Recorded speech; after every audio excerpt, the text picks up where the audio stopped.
Hello बच्चों, कैसे हैं आप लोग। मैं आज आप लोग के लिए मैथ्स का न्यू चैप्टर लिया हूं जिसका नाम है अरिथमेटिक प्रोग्रेशन, जिसको हिंदी में समांतर श्रेणी कहते हैं। तो वही आज हम लोग पढ़ने वाले हैं।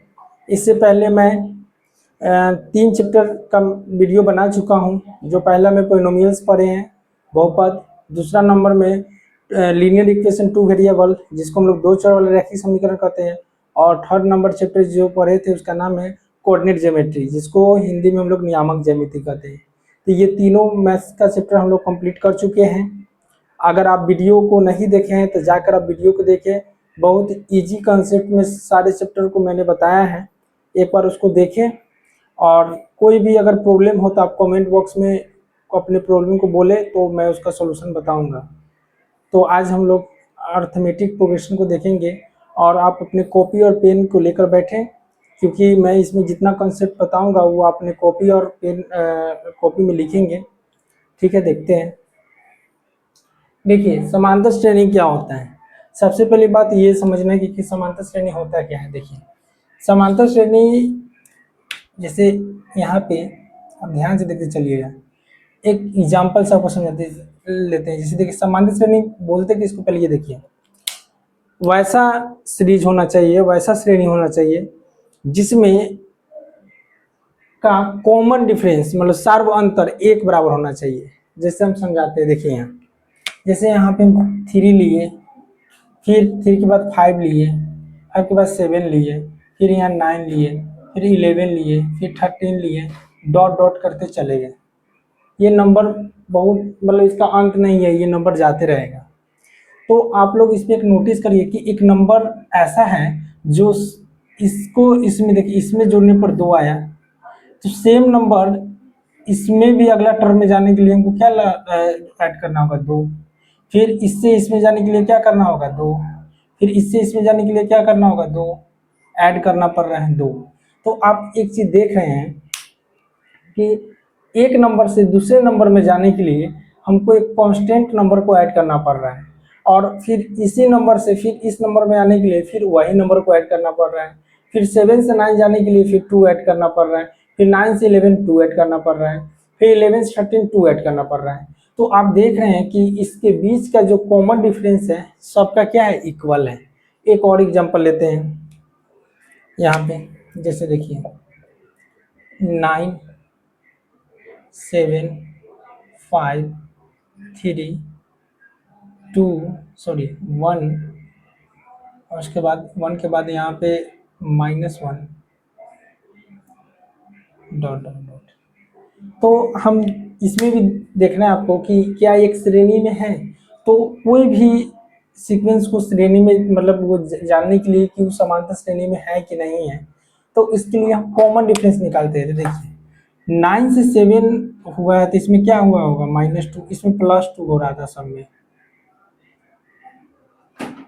इसमें देखिए 9 से 7 होगा, 9 से 7 हो गया तो -2, फिर 7 से 5 हुआ था -2, फिर इसमें इससे हुआ था -2, फिर 1 से -1 हुआ था -2, और 1 से -1 हुआ तो -2। तो आप एक चीज देख रहे हैं कि इसमें जो नंबर का जो सीरीज चल रहा है सब में -2 क्या हुआ, सब्ट्रैक्ट हुआ है, तभी तो ये नंबर का एक सीरीज बना है। तो देखिए यहाँ पे +2 +2 +2 +2 +2, मतलब जो नंबर फर्स्ट वाले में है सेम नंबर सब में ऐड हो रहा है।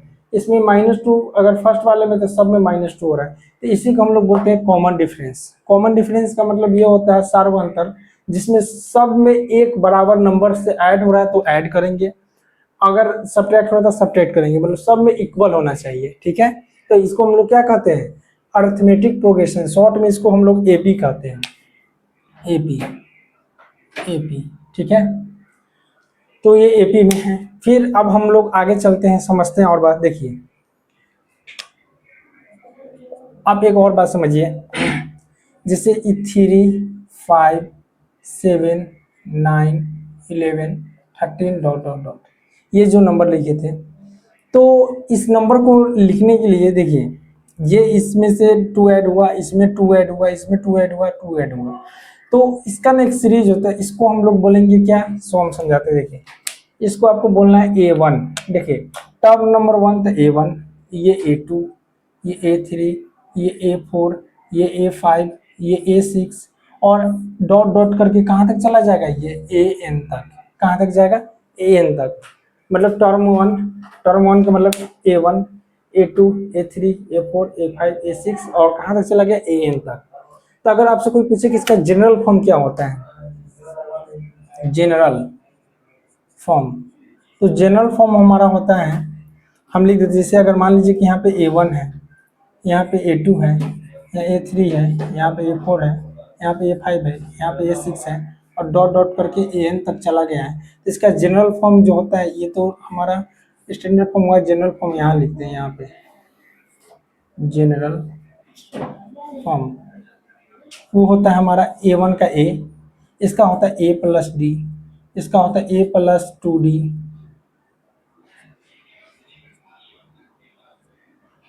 इसका क्या होता है, तो A+3D, इसका होता है A+4D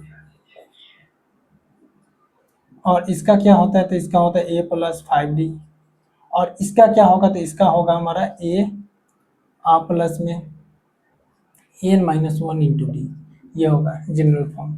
तो आपको जनरल फॉर्म सबका याद रखना है कि A2 का A+D कहाँ से है, आपको शॉर्ट में बता देंगे, अभी आप इतना को समझिए।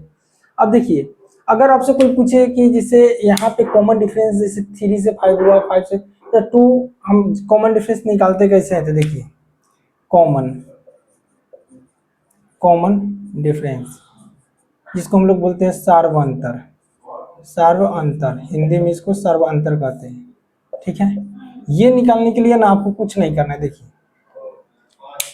आप ध्यान से देखिए, ई हमारा A1 है, A2 है, A3, तो हमको जब भी निकालना होगा ना डी, तो हम क्या करेंगे कि देखिए A2 में से A1 को घटा देंगे तो हमारा क्या आ जाएगा, डी आ जाएगा। उसी तरह से अगर हमको इसमें से इसको निकालना है तो देखिए A3 में से A2 को घटा देंगे तब भी डी आ जाएगा, फिर A4 में से A3 को घटा देंगे तब भी डी आ जाएगा, फिर A5 में से आप A4 को घटा देंगे तब भी हमारा डी आ जाएगा, और A6 में से अगर A5 घटा दीजिएगा तो डी आएगा। तो इससे आपको क्या पता चला कि उसके अगले वाले में से जस्ट पिछले वाले को सेपरेट करना है। देखिए अगर ये दोनों में से निकालना है तो आपको इसके आगे वाला कौन है, A2 में से जस्ट पीछे वाला कौन है, A1 घटाएंगे। अगर यहाँ निकालना है तो A3 में से किसको घटाना है, A2 को।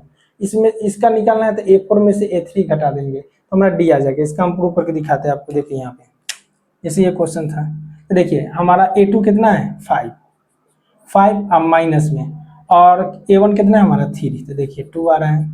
फिर यहाँ पे 7 A3 है में से A2 घटाना है 5, तब भी 2 आ रहा है। अब फिर A4 लेना है तो 9 में से 7 घटाना है तब भी 2। फिर अब A5 को देखेंगे तो A5 हमारा 11 है, उनमें से घटाना है A4 को, तो A4 कितना है हमारा 9, तब भी 2 आ रहा है। फिर आपको A6 लेना है तो A6 हमारा कितना है 13 और A5 कितना 11, तो कितना आ गया 2। तो आप देख रहे हैं सब में कॉमन डिफरेंस क्या आ रहा है, इक्वल आ रहा है। अब कॉमन डिफरेंस को हम लोग शॉर्ट में क्या कहते हैं, तो डी कहते हैं। इतना बात आपको समझ में आ गया। कॉमन डिफरेंस कैसे निकाला जाता है, कॉमन डिफरेंस निकालने के लिए कुछ नहीं करना है आपको, A2 में से A1 घटा दें। मतलब अगर मान लीजिए कि यहाँ अगर इसमें भी आप चेक कर सकते हैं, ये वाला क्वेश्चन में, ये वाला में 7 में से 9 जाएगा तो -2, 5 में से 7 जाएगा तो -2, 3 में से 5 जाएगा तो -2। तो आपको किसी भी सीरीज को चेक करना है कि वो हमारा अर्थमेटिक प्रोग्रेशन एपी में है कि नहीं है, तो आपको कुछ नहीं करना है, आपको डी देख लेना है। डी मतलब कॉमन डिफरेंस, अगर सब में इक्वल है तो हम कह सकते हैं कि ये सीरीज जो है हमारा क्या है, एपी में है। अगर कॉमन डिफरेंस सेम नहीं आएगा तो वो सीरीज एपी में नहीं होगा। इतना बात आपको समझ में आ गया। एपी में होने के लिए क्या जो इम्पोर्टेंट है, एपी में कोई भी सीरीज होने के लिए ना कॉमन डिफरेंस क्या होना चाहिए, इक्वल होना चाहिए।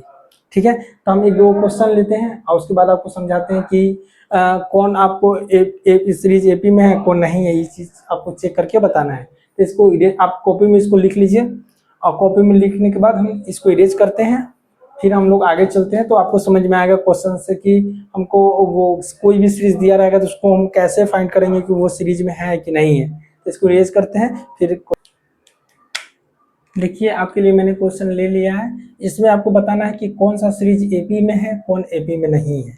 तो आप इसको कैसे चेक करेंगे कि कौन एपी में है कौन एपी में नहीं है। तो पहले इसके लिए देखते हैं, इसके लिए देखिए इसको मैं इसके ऊपर लिख लेते हैं A1 A2 A3 A4 A5। तो आपको क्या निकालना होता है, देखिए पहले हमको क्वेश्चन के लिए यहाँ पे सॉल्व कर लेते हैं। तो इसमें ना हमको डी निकालना होता है। डी निकालने के लिए क्या फॉर्मूला होता है हमारा, तब देखिए A2 में से A1 को घटा देंगे तो A2 हमारा कितना है 15 और माइनस ये कितना है 9, तो 6 आया।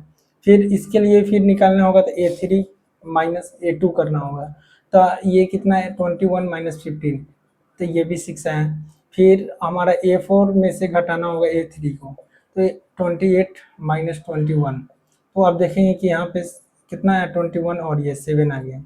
फिर यहाँ पे A5, अब आगे चेक नहीं करना है आपको, देखना है यहाँ पे। देखिए आप एक चीज ध्यान से देखिए, या ये दोनों में तो यहाँ से यहाँ तक आने में 6 का ऐड था, यहाँ से ऐड करके 6 आया, यहाँ से 6 आया, लेकिन यहाँ से आने के बाद 7 आ गया। तो आप देख रहे हैं ना कि ये यहाँ तक तो इक्वल है, लेकिन यहाँ के बाद अनइक्वल आ गया, मतलब इक्वल नहीं आया। तो हम लोग बोलेंगे इट इज, आप लिखेंगे it is not an AP. ये मतलब इसको इंग्लिश में लिखेंगे कि यह अति समांतर श्रेणी नहीं है, समांतर श्रेणी नहीं है। इतना बात समझ में आ गया। अब हम इसको कैसे चेक किए हैं, तो इसमें हम ना सबका कॉमन डिफरेंस निकाले, इसमें से इसको घटाएं तो हमारा 6 आया, इसमें से घटाएं तो 6 आया, लेकिन यहाँ से 28 में से 21 का जाएगा तो 7 आएगा। तो ये दोनों तो ठीक था, यहाँ से वो जो हमारा कॉमन डिफरेंस है वो अलग आ गया, तो ये एक एपी में नहीं है। ठीक है, अब ये क्वेश्चन के लिए देखिए यहाँ पे, इसके ऊपर भी लिख लेते हैं A1 A2 A3 A4 A5। अब इसके लिए भी तो यहाँ से कर देते हैं, ये वाला तो हो गया। अब इसके लिए देखिए, इसके लिए भी करेंगे A2 माइनस A1, तो A2 हमारा कितना है 3/2 माइनस 1/2 करना है। तो आप जानते हैं कि जब एलसीएम सेम रहता है 2 आएगा, और 3 में से 1 जाएगा तो 2, तो 2 से 2 कट गया तो 1 आया। फिर A3 माइनस A2 करना है, A3 कितना है 5/2 माइनस कितना करना है 3/2, तो दोनों का नीचे वाला सेम तो 2 आएगा, 5 में से 3 जाएगा तो 2 कट के 1 आ गया। फिर A4 माइनस A3 करना है, आपको लास्ट तक पूरा चेक करना है, ऐसा नहीं कि 2 चेक कर लिए और छोड़ दिए। अगर 2 चेक करके अगर छोड़ देते तो ये आपको लगता है कि एपी में है, बट देखिए यहाँ तक आया तो पता चल गया ना कि ये एपी में नहीं है, तो आपको पूरा चेक करना है। ठीक है, तो A4 कितना है हमारा 7/2 माइनस 5/2, तो ये एलसीएम सेम है, तो 7 में से 5 जाएगा तो 2 से 2 कट के 1 हो गया। फिर आपको करना है A5 माइनस A4, तो A5 हमारा कितना है 9/2 माइनस 7/2, तो आप देखेंगे कि 2 आ गया। फिर 9 में से 2 कट गया तो 1 आ गया। तो आप देखिए कि सबका क्या है एपी सेम है, तो इसको हम लिखेंगे इट इज एन एपी। ठीक है, इतना बात आपको समझ में आ गया। 2 क्वेश्चन सॉल्व हो गया। यहाँ पे क्वेश्चन नंबर 1 था, ये 2 था, ये 3 था, 4 था। तो क्वेश्चन नंबर 1 यहाँ तक कर लिए हैं। ये क्वेश्चन नंबर 1 का सॉल्यूशन था, ये क्वेश्चन नंबर 2 का सॉल्यूशन था। अब यहाँ पे कर लेते हैं क्वेश्चन नंबर 3 का सॉल्यूशन। 3 का तो देखिए इसको भी हम A1 A2 A3 A4 कर ले रहे हैं। तो आपको क्या करना है कि पहला काम आपको ये करना है कि ए बी में चेक करने के लिए आपको A2 माइनस A1 करना होता है। तो A2 हमारा √8 माइनस √2 है। अब आपको 9th में पढ़ना था एक्सपोनेंट के बारे में, कि एक्सपोनेंट वो चैप्टर का नाम था रेशनल और इरेशनल के बारे में। तो ये दोनों तो एक इरेशनल नंबर है, तो इरेशनल नंबर का सब्ट्रैक्ट होता है, तो आपको इन दोनों का ना अंदर वाला सेम होना चाहिए। तो ये जो नंबर है ना ये प्राइम नंबर है, तो ये तो ब्रेक नहीं हो सकता, इसका हम लोग प्राइम फैक्टर नहीं कर सकते, लेकिन इसका प्राइम फैक्टर कर सकते हैं, क्या कि कंपोजिट फॉर्म में है। तो आपको हम सिखा रहे हैं, देखिए √8 करिएगा तो देखिए यहाँ कर दे रहे हैं 2 गुने 2 गुने 2 आएगा, तो आप देखेंगे कि 2 में से 2 निकल गया तो √2, तो ये हो गया 2√2 माइनस √2। तो आप जानते हैं कि 2√2 में से √2 चला जाएगा तो क्या बचेगा √2, तो इसका √2 आया। फिर A3 माइनस A2 करना होगा, तो A3 हमारा कितना है तो √18 है, अब माइनस कितना करना होगा 8, तो इसको भी पहले करेंगे। अभी देखने में लग रहा है कि नहीं सब्ट्रैक्ट होगा, लेकिन इसको जब आप तोड़ेंगे तो हो जाएगा। देखिए इसको तोड़ेंगे तो आप कर लीजिएगा 3√2 आएगा, अब माइनस 8 का तो अभी निकाले 2√2, तो 3√2 में से 2√2 जाएगा तो √2 ही बचेगा।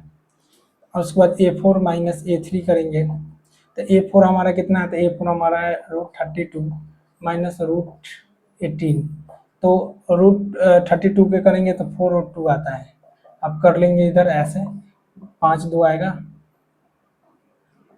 इसमें से 2 2 4 रूट 2 निकल जाएगा, इसलिए अब -18 का होता है, अभी निकले 3 रूट 2, तब 4 में से ये रूट 2, तो आप देखेंगे कि सबका कॉमन डिफरेंस सेम आ गया है, तो लिखेंगे it is an A P. समझ में आ गया। अब ये वाला क्वेश्चन को देखते हैं, क्वेश्चन नंबर 4। क्वेश्चन नंबर 4 को देखते हैं कि ये एपी में है कि नहीं। तो इसको एपी में चेक करने के लिए आपको क्या करना होगा, तो वही काम करना होगा जो भी बताए हैं। इसको आप लिख लीजिए A1 A2 A3 A4, फिर आपको वही A2 माइनस A1 करना होगा। तो A2 हमारा कितना है 0.25 में से घटाना होगा 0.15, तो ये आ जाएगा 0.10, ठीक है। फिर यहाँ पे A3 माइनस A2 करना होगा, तो ये हो गया 0.45 में से घटाना होगा 0.25, तो जानते हैं कि 0.20 आएगा। ये दोनों सेम आया क्या, नहीं सेम आया, तो लिख दीजिए it is not an A P. इतना बात आपको समझ में आ गया, आपको इजीली समझ में आ गया होगा। आपको पूरा एक एक चीज़ समझा के हम बनाए हैं कि डी निकालने के लिए क्या होता है, अगली में से पिछले को घटा देना है, आगे वाले में से पीछे वाला को घटा देना है। अगर यहाँ निकालना है तो A3 में से A2 कर देंगे तब भी आ जाएगा। अगर ये दोनों निकालना है तो A4 माइनस A3 करना है। आपको ये याद रखना है कि जैसे हमको ये नहीं करना है कि A4 में से A2 घटाएंगे तो आएगा, वैसा नहीं। A4 जब लिए तो उसके जस्ट पीछे वाला लेना है, A3 लेना है। अगर A3 लिए हैं तो आपको A2 लेना होगा, मतलब जस्ट उसके पीछे वाला, मतलब आगे वाला में से जस्ट उसके पीछे वाला को घटाना है, तो आपको कॉमन डिफरेंस आ जाएगा। इतना बात क्लियर हो गया है, तो हम इसको इरेज करते हैं। अब देखिए इधर, अब हम लोग आगे चलते हैं। देखिए अब हमारे पास ये टर्म आप जानते हैं कि A1 होता है, ये A2 होता है, ये A3 होता है, ये A4 होता है, A5 होता है, डॉट डॉट करके कहाँ तक जाता है, AN तक जाता है। ये बात आप समझ गए हैं। अच्छा, इसका जनरल फॉर्म क्या होता है, तो GF मतलब अब जनरल फॉर्म समझेंगे तो ये होता है हमारा A, ये होता है हमारा A प्लस D, ये होता है हमारा A प्लस 2D, ये होता है A प्लस 3D, और ये हो 1 प्लस 4D, और डॉट डॉट करके ये होता है A प्लस में N माइनस 1 इंटू डी। इतना बात आपको समझ में आ गया होगा। अब देखिए ये जो नंबर बना है ना, सेम टू सेम जैसे A है, A में एक नंबर को हम ऐड किए हैं तो A प्लस डी हुआ। फिर अब A प्लस डी में फिर वही नंबर को ऐड करना है, तो फिर D ऐड करेंगे तो 2D हो जाएगा। फिर 2D में अगर A को D ऐड करेंगे तो यहाँ जैसे एग्जाम्पल से आपको समझाते हैं, ज़्यादा अच्छा समझ में आ गया। जैसे आप एक एग्जाम्पल समझिए, जैसे यहाँ पे ले लिए 5, फिर यहाँ पे 7, यहाँ पे 9, यहाँ पे 11, यहाँ पे हो गया 13, तो ये ऊपर वाला ये A1 का काम कर रहा है। तो देखिए अब इसको हम जनरल फॉर्म में लिखेंगे तो किस तरह से लिखना होगा, तो आप चीज नोटिस करेंगे कि ए सब में कॉमन है, ए सब में कॉमन है, ठीक है। तो हमारा इसमें ए का काम कौन करेगा, तो ये तो हमारा 5 सेम टू सेम रहेगा। अब इसमें आपको इस फॉर्म में लिखना है तो क्या लिखना होगा, पहले 5A है तो सब में रहेगा, और कौन नंबर का ऐड हुआ इसमें 2। अब फिर आगे वाला लिखना है तो 5 इसी तरह से रहेगा, फिर 2 अब इसी में ऐड होगा, क्या कि 2 इसमें ना ऐड किए हैं, तो ये जितना टर्म इसमें 2 ऐड करेंगे तो ये 2 ऐड करेंगे तो कितना हो जाएगा 4, फिर 5 वही रहेगा, फिर 2 इसमें ऐड कर देंगे तो 6 हो जाएगा, फिर हमारा ये 5 उसी तरह से रहेगा, इसमें 2 ऐड कर देंगे तो 8 हो जाएगा। तो देखिए ये नंबर हो गया ना, ये जनरल फॉर्म है, ठीक है।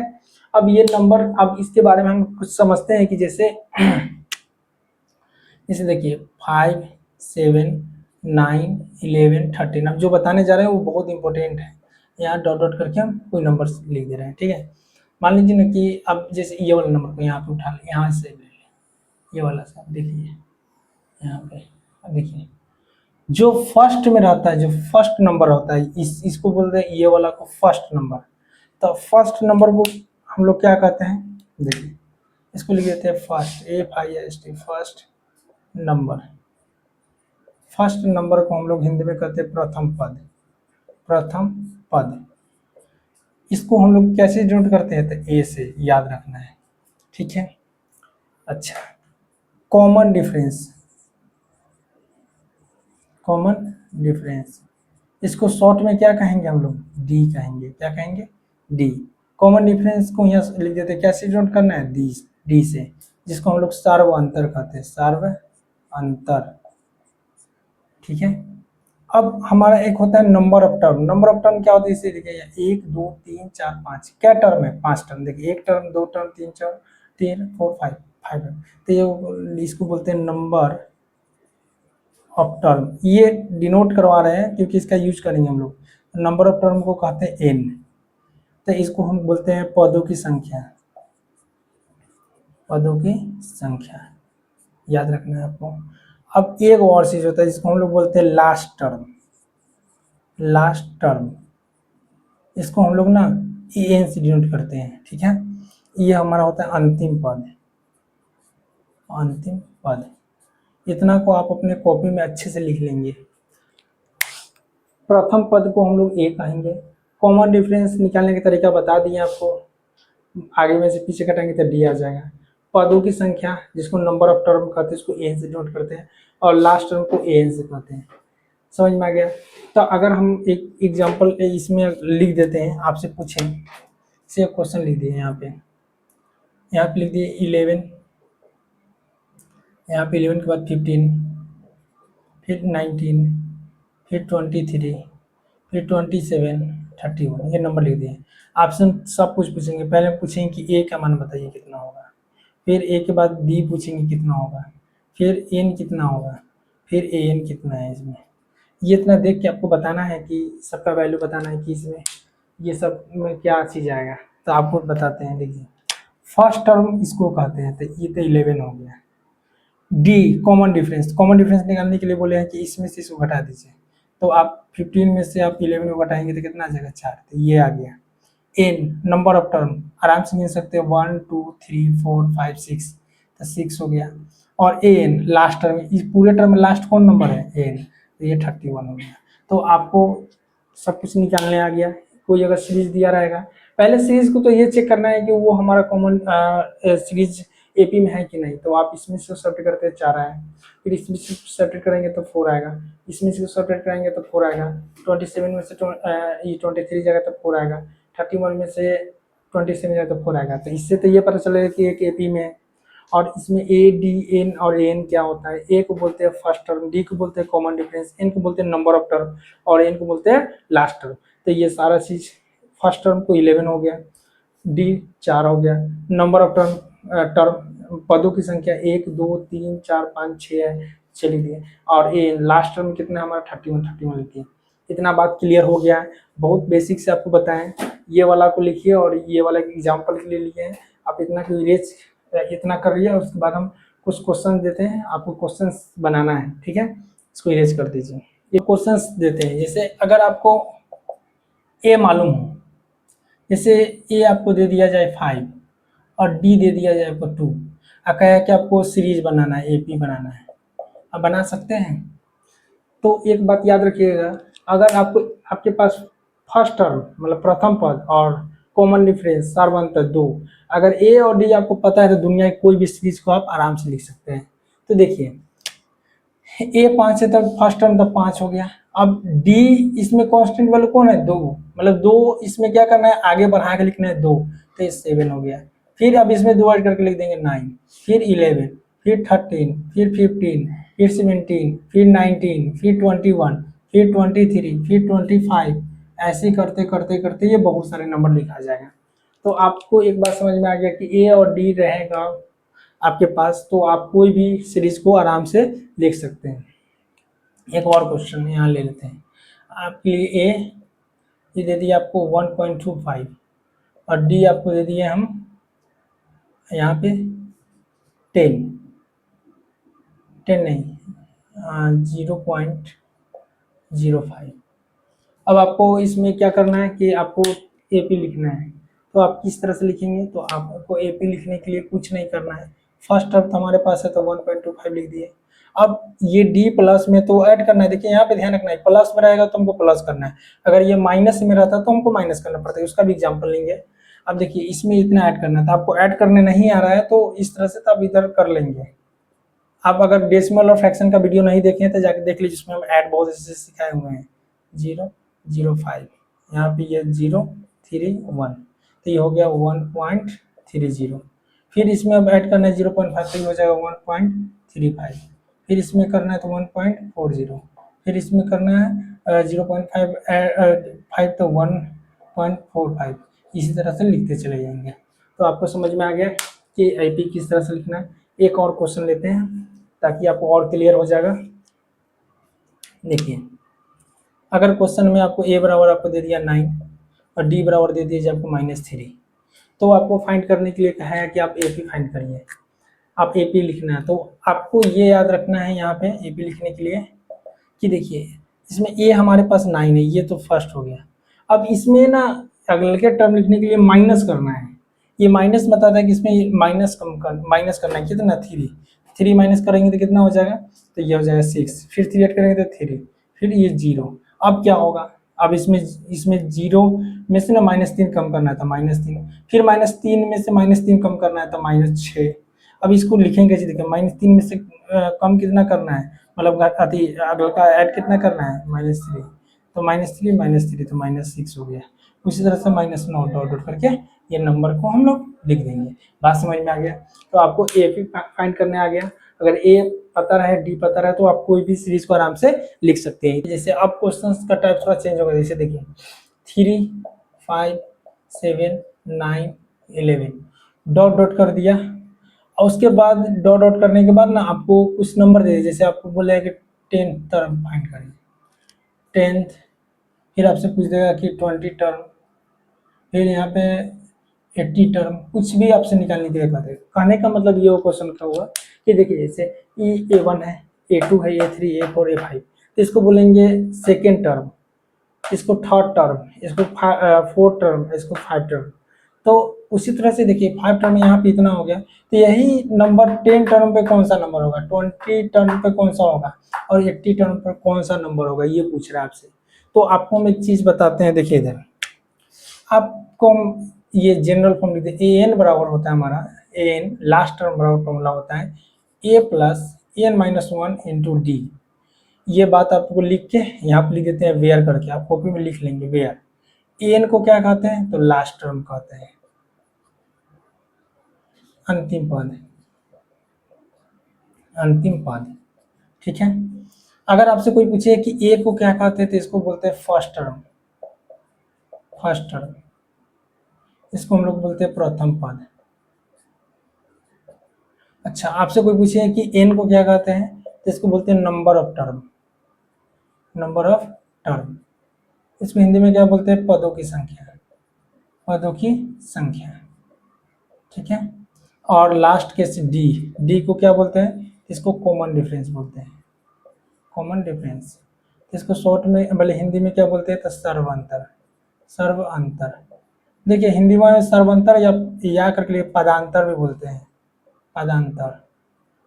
तो आप हिंदी में कंफ्यूज नहीं होंगे, ठीक है। आपको हम ये फार्मूला लिख के आपको समझा दिए कि इसमें जितना दिया हुआ है टर्म, जितना इसमें दिया हुआ ए एन ए सब क्या होता है, आपको यहाँ पे हम अच्छे से वेयर करके लिख दिया जहाँ करके, ठीक है। तो इसको आप कॉपी में अच्छे से लिख लेंगे ताकि आपको कोई भी चीज़ यहाँ पे जब हम लिखे तो आपको ये नहीं कंफ्यूजन है कि ये ए एन कहाँ से आ गया, ये कहाँ से आया, एन कहाँ से आया, डी क्या। आप इसके बारे में आपको हम पहले बता चुके हैं, फिर से लिख दिए कि अब आपको दिक्कत ना हो। तो देखिए, अच्छा एक चीज बताइए, आपको ये क्वेश्चन देखिए आपको क्या क्या चीज फाइंड कर दी, गिवन क्या है। तो आप यहाँ पे गिवन लिखें और देखिए गिवन फर्स्ट टर्म ये 3 है, तो ए बराबर हमको 3 दे दिया है, इतना क्लियर। अच्छा इसमें डी पता है आपको, तो डी निकालने के लिए आपको बताया है कि इसमें से इसको सेपरेट करा दीजिए तो कितना आ जाएगा, 2 आ जाएगा। तो आपको ए और डी मालूम हो गया है। आपसे क्वेश्चन पूछ क्या रहा है कि 10th टर्म पे। अच्छा 10th टर्म का मतलब क्या होता है, 10th टर्म का मतलब ये होता है कि 10th नंबर पे, मतलब 10वें वाले पद पर 10, जैसे ये टर्म लिखा हुआ है 3 5 7 9 11। अच्छा पूछेंगे 9 कौन सा टर्म पे है, तो 4th टर्म पे है। 11 कौन सा टर्म पे है, 5th टर्म पे है। तो उसी तरह 10th टर्म पे कौन सा नंबर आएगा, ये क्वेश्चन पूछ रहा है। मतलब आपको एन का मान दे चुका है, एन कितना दे दिया आपको, एन आपको दिया है, एन का मान कितना है 10। तो आपसे पूछ रहा है कि यहाँ पे कौन सा नंबर होगा, तो आपको इस फॉर्मूला का यूज करना है। देखिए ए एन बराबर क्या फॉर्मूला है हमारा, A plus N minus 1 into D. तो देखिए ए एन, तो ए एन का मान कहाँ से लेना है, यहाँ से, तो ए 10 हो गया।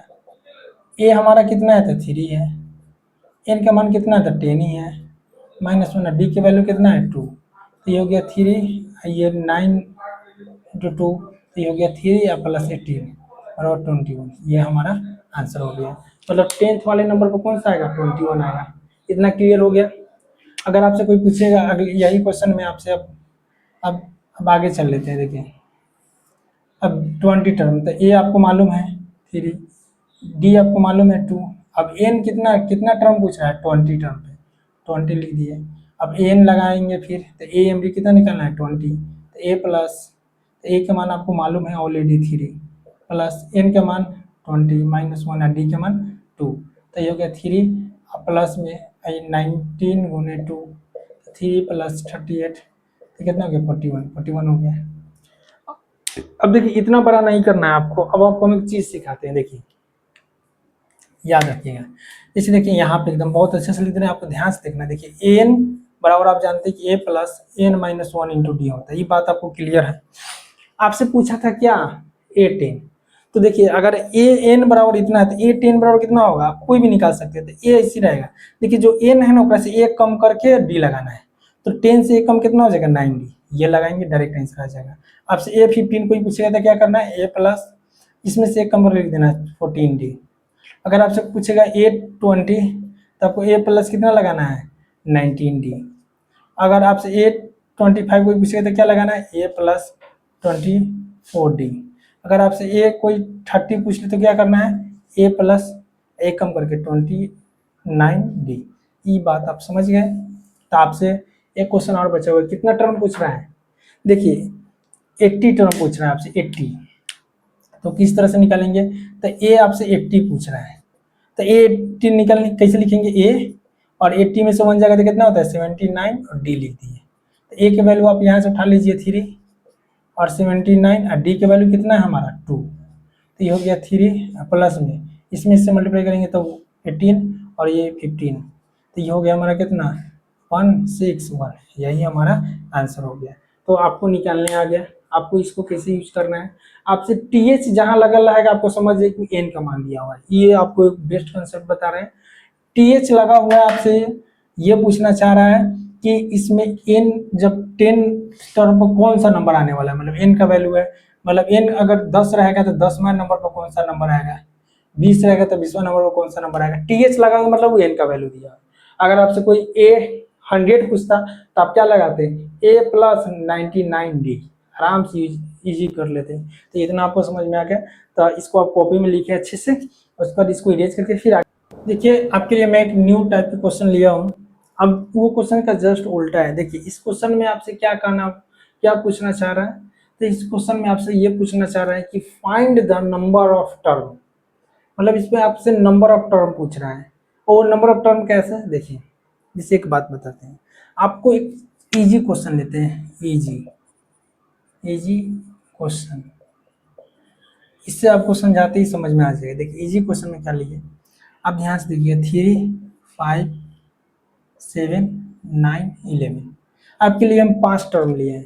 तो हम अगर पूछें कि नंबर ऑफ टर्म कितना है, तो आप आंख बंद करके आप बता सकते हैं नंबर ऑफ टर्म, मतलब पदों की संख्या कितना है, तो आप बोल देंगे 5। ये तो आप मुंजबानी बोल देंगे, लेकिन ये क्वेश्चन में आपको ओरल बोल पाएंगे 5 से लेकर 155 तक है, तो ये तो शायद बोल पाएंगे लेकिन ये वाला नहीं बोल पाएंगे। इसके लिए आपको सॉल्व करना होगा। तो आपको इजी क्वेश्चन से 5, लेकिन ये 5 आया कहाँ से, आपको ये समझाते हैं। देखिए ये क्वेश्चन अगर समझ गए तो आप ये बना सकते हैं। देखिए आपसे नंबर ऑफ टर्म पूछ रहा है, तो देखिए पहले इसमें गिवन क्या क्या चीज़ है वो पहले लिख लीजिए। गिवन ए इक्वल टू हमारा कितना है 3, ए क्यों फर्स्ट टर्म, डी हमारा, तो आप जानते हैं कि 5 में से 3 को घटा लेंगे तो 2 आ जाएगा। और एक बात, ये जो ये फर्स्ट टर्म, लेकिन इसमें देखिए ये नंबर बहुत दूर तक गया नहीं, यहाँ पे खत्म हो गया ये नंबर, तो जहाँ पे खत्म हो जाता है वो हमारा क्या हो जाता है एन हो जाता है। तो एन इक्वल टू कितना है हमारा, एन इक्वल टू हमारा 11 है। तो आपसे यही तो एन का मान पूछ रहा है, एन इक्वल टू 8। इतना बात समझ में आ गया। तो आप इक्वेशन से सॉल्व कर लेंगे, तो ए एन बराबर फॉर्मूला हमारा ए एन बराबर 11 दिया हुआ है, तो इसका फॉर्मूला होता है A plus N minus 1 into D, ये 11 है। तो ए की वैल्यू रख लीजिए 3, एन आपको मालूम नहीं है तो रहने दीजिए, डी की वैल्यू 2 इज 2 11। तो आप देखेंगे कि ये 3 ऐसे इससे मल्टीप्लाई 2n इसमें करेंगे तो -2 11, तो 3 में से 2 जाएगा तो 1, 2n, ये 11 हो गया। तो 2n इक्वल टू कितना हो गया 11 माइनस 1, 2n इक्वल टू कितना हो गया 10, ये कट गया। तो n इक्वल टू कितना आ गया 5। आप देखिए नंबर ऑफ टर्म कितना आ गया 5। तो आप इस इजी क्वेश्चन से आप समझ गए कि आपको देखिए ये क्वेश्चन में तो 5 था, ये तो आप ओरल गिन लिए, लेकिन इसमें आप ओरल नहीं ना गिन सकते हैं, तो आपको ये इस तरह से आपको निकालना है। तो हम इसको सॉल्व करते हैं। आप इजी क्वेश्चन से समझ गए हैं, अब इसको हम सॉल्व करते हैं। अब देखिए इसमें से हम 2 क्वेश्चन बताएंगे, थर्ड क्वेश्चन आपके लिए होमवर्क में रहेगा। इसको इरेज करके हम आगे बताते हैं क्वेश्चन को।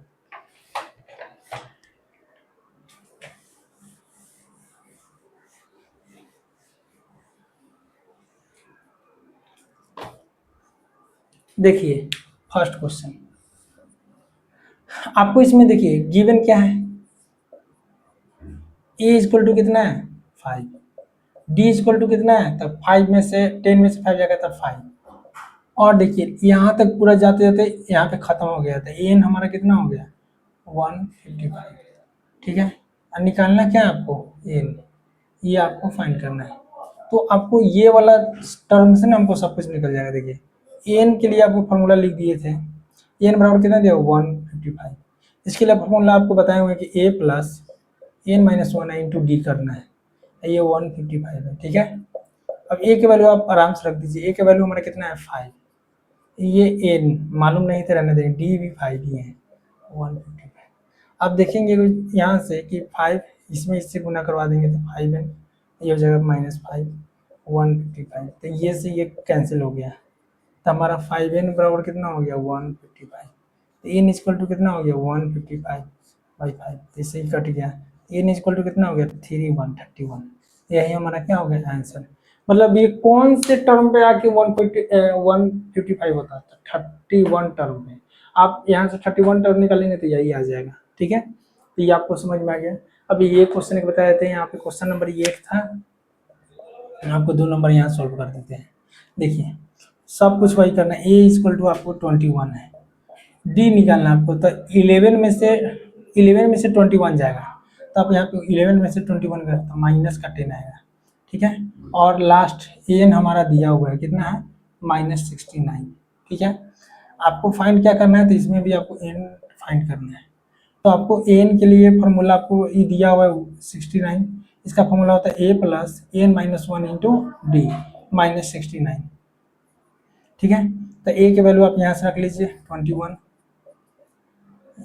ये दूसरा क्वेश्चन है, इसको आप ये दूसरा क्वेश्चन यहाँ से 21 प्लस में एन हमको मालूम तो एन ऐसे रहने दीजिए, और डी की वैल्यू हमको मालूम है -10 माइनस यहाँ पे। ठीक है, -10, ये -69। तब इसको 21 इसमें इससे गुना करेंगे तब -10n, और ये माइनस माइनस प्लस 2, ये हो गया -69। तो ये दोनों को ऐड करेंगे तो 31 हो जाएगा, -10n -69। तो हमारा -10n इक्वल टू कितना हो जाता है -69, और -69 ये प्लस में आगे तो 31 हो जाएगा। तो ये हो जाएगा हमारा -10n, और ये सब्ट्रैक्ट हो गया माइनस, और ये 0 और 0 100 हो गया। ठीक है, 100, तो माइनस से माइनस कट गया, तो n इक्वल टू कितना हो गया 100/10, तो कट गया, तो n इक्वल टू कितना आ गया 10। देखिए कितना इजी क्वेश्चन है।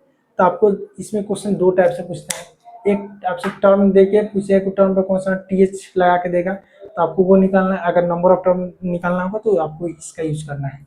ठीक है, अब ये देखिए मैं आपके लिए क्वेश्चंस लिया हूँ, ये क्वेश्चंस को आपको देखना है और इसको समझना है। एनसीईआरटी का क्वेश्चन है, आपको ध्यान से देखना है। फाइंड मिसिंग नंबर, इसमें जो मिस नंबर है उसको आपको फाइंड करना है, और ये जो सीरीज है एपी में है। ठीक है, तो आप एपी में जब इस सीरीज है तो आपको इसमें फाइंड करना है कि ये यहाँ पे और यहाँ पे क्या होगा, यहाँ पे और यहाँ पे 3-4 ये जो मिसिंग नंबर इसको फाइंड करना है।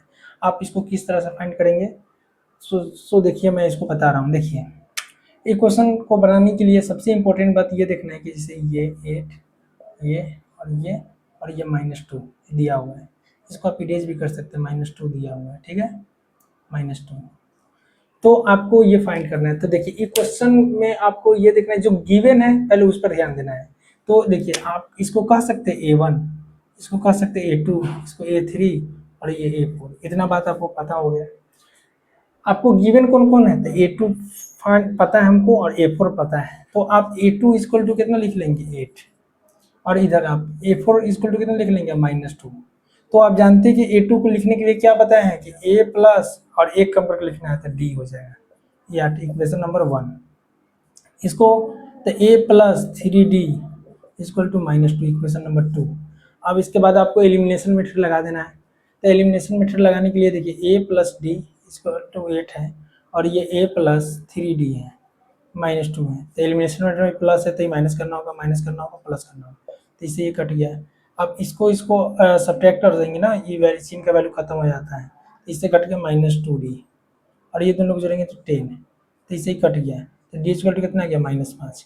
तो डी का वैल्यू आपके पास आ गया है। तो आपको क्या फाइंड करना है, ए निकालने के लिए आप इस इक्वेशन में रख दीजिए, चाहे इक्वेशन में रख दीजिए। तो ए प्लस डी इक्वल टू हमारा 8 है, तो ए और डी की जगह पर कितना रखना है -5, 8। तो ए इक्वल टू कितना हो गया 8 प्लस में 5, तो ए इक्वल टू कितना हो गया 13। तो ए फर्स्ट टर्म को बोलते देखे थे, यहाँ पे क्या नंबर आना चाहिए 13, और ये वाला नंबर पर क्या आना चाहिए, यहाँ वाला नंबर पर, तो ये थर्ड टर्म है। तो आप जान गए हैं कि -5 का कॉमन लिखते हैं, इसमें से -5 हुआ है, तो इसमें से -5 होगा तो कितना होगा, तो यहाँ पे हो जाएगा हमारा 3। समझ में आ गया, ये नंबर फाइंड कर लिए। अब आप इसको फाइंड करना है, तो इसको फाइंड करने के लिए भी आपको वही रूल लगाना होगा। देखिए यहाँ 2 नंबर लिख देते हैं। आपको गिवन क्या क्या है, तो देखिए ये A1 है, ये A2 है, A3 है, A4 है, A5 है और A6 है। तो आपको जो गिवन है उसको लिखिए। तो A2 हमारा कितना दिया हुआ है, तो A2 38 है, और यहाँ पे A, और ये कितना नंबर पे है 6 नंबर पे, A6 हमारा कितना है -22। तो आप जानते हैं कि A2 को क्या लिख सकते थे, A plus D 38, equation number 1। इसको क्या लिख सकते थे, A प्लस 5D, इसको तो -22, इक्वेशन नंबर 2। अब इसको एलिमिनेशन लगा देंगे, A plus D equal to कितना हो गया 38, ये A प्लस कितना हो गया 5D इक्वल टू -22। इसको माइनस करना होगा, तो ये माइनस ये प्लस बन जाएगा, तो ये दोनों चिन्ह का वैल्यू खत्म हो जाता है, तो ये कट गया। तो ये दोनों जोड़ करेंगे तो -4D, और इसको करेंगे तो वो 0 ऐड करेंगे तो 60 हो जाएगा। तो डी इक्वल टू कितना हो गया 60/-4, तो कट के डी इक्वल टू आ गया -15। डी की वैल्यू आ गया। अब डी की वैल्यू आप पुट कर दीजिए, पुट डी इक्वल टू -15 इन कौन सा इक्वेशन में करना है, इन इक्वेशन 1 में लिख दीजिए। हिंदी में कि डी बराबर समीकरण 1 में डी बराबर -15 रखने पर, ठीक है। तो समीकरण 1 को यहाँ उठाइए, यहाँ लिख दीजिए 1 प्लस डी इक्वल टू कितना है 38। ए की वैल्यू यहाँ, डी की वैल्यू यहाँ से रखिए, तो ए -15, ये हो गया 38। तो ए इक्वल टू कितना हो जाएगा, तो 38 प्लस में 15, तो ए इक्वल टू कितना हो गया 8 5 3, और ये 5 और 6 53 हो जाएगा। तो ए इक्वल टू कितना आ गया 53। तो ए इसी को ना बोलते हैं यहाँ पे A1 को A कहते, तो ये हमारा कितना आ गया 53। अब ये फाइंड करना है, तो देखिए कितना का डिफरेंस है -15 का, तो इसमें -15 कर दीजिए, इसमें -15, इसमें -15, उस तरह से कर सकते हैं। नहीं तो अगर आपको ये निकालना है, जैसे A3 निकालना है, तो A3 के लिए हम आपको बताएं कि A प्लस कितना करना होता है 2D। तो A की वैल्यू यहाँ से रख लीजिए 53, प्लस में 2 और D की वैल्यू यहाँ से रख लीजिए -15। तो आप जानते हैं कि 53 और ये -30, तो ये सॉल्व होकर कितना आ जाएगा 3, और ये हो जाएगा 2, तो कितना आ गया 23। अब A4 निकालना है, आप इसमें से आप या तो 15 कम कर लीजिए, 15 कम कर लेंगे तो 8 हो जाएगा, इसमें 15 कर लेंगे कम तो ये हो जाएगा -7 हो जाएगा। देखिए आपका सब फिल हो गया। तो इसी तरह से इसको बनाना है। तो आज के लिए हम लोग इतना ही रखते हैं, और एक बात, इससे रिलेटेड जितना भी क्वेश्चंस हैं वो क्वेश्चंस का क्लास मैं कर लूँगा, जिसमें सिर्फ इसी से रिलेटेड, जिसमें हम लोग विदाउट सम वाला जो हमारा टर्म का number of term, first term, ये सब निकालने का जो क्वेश्चन होता है, इसका सिर्फ क्वेश्चन से लेंगे हम लोग अगले वीडियो में। और सम वाला जो ये में AP दिया हुआ है उसका वीडियो नेक्स्ट वीडियो में लेंगे, मतलब थर्ड वीडियो में, और उसका क्वेश्चन करवाएंगे 4 वीडियो, मतलब ये 4 वीडियो में हम लोग कंप्लीट करेंगे चैप्टर को। आपके लिए एकदम बेसिक कॉन्सेप्ट पता है, इस वीडियो को आप पूरा देखें, तभी आपको समझ में आएगा। आप सोचेंगे कि आधा देख के छोड़ देंगे तो नहीं कंप्लीट होने वाला है। 1 घंटा जितना आप 1 घंटा 45 मिनट जितना देर का वीडियो होगा उसको आप अच्छे से देखेंगे और कॉपी कलम लेके बैठेंगे। ठीक है, तो आज के लिए इतना ही रखते हैं, फिर मिलते हैं कल अगले वीडियो में। बाय।